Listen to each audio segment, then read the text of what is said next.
Với ni han kan bukan đi.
Apur.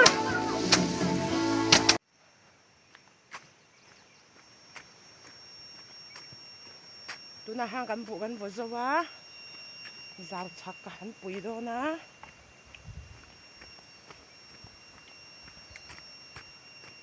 Hi làm cái ngày rồi ram. Kan ya.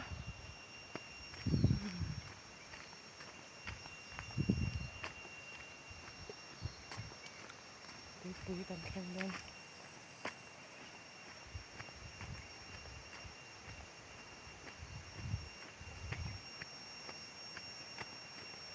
Cùng hiện nay nếu mình chọn rồi asura cho người làm ạ bắt hỏa cho anh kan hỏa với chục khoa chặt là ba em nghe là kinh làm hiện nào còn nó sẽ là quá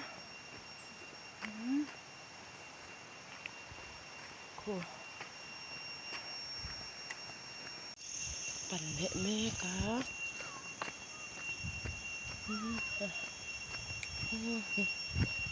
mình rồi lệ luôn cái bụi lệ luôn nhá hay thế cầm tay tốt từ đó nữa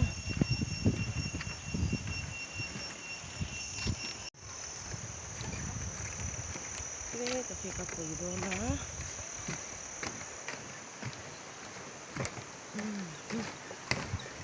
lệ luôn à cái này nè khi làm cái ngày rồi con anh nè con bị cái cái thuốc lệ ngon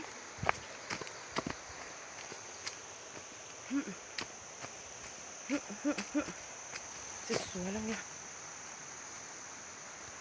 tệ nhá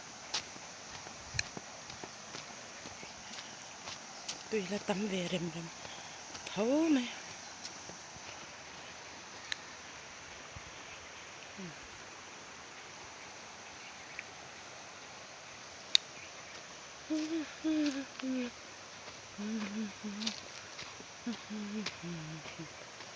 lâu vừa giấu tội nghe mà này tê đi in dâu mi à ha in vừa dâu hoa về ê cần dâu cái rồng bụi đón châu cái gì à in lẩu dâu à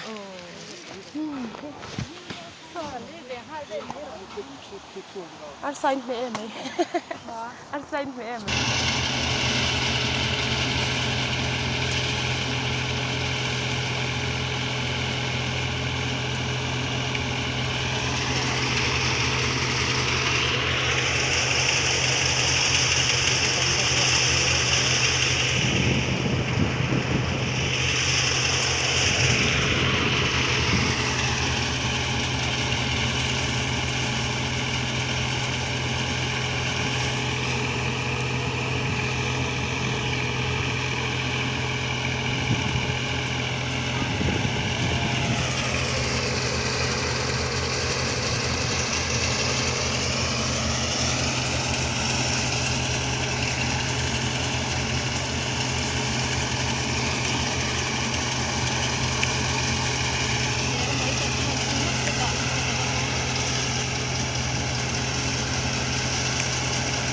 là như vậy mà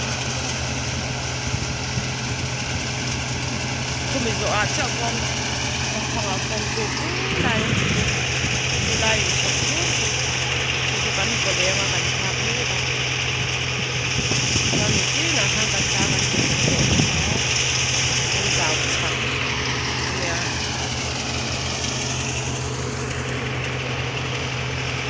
lại như hình chú và cái giá hàng bắn của phép sau điều điều gì đó cái máy rồi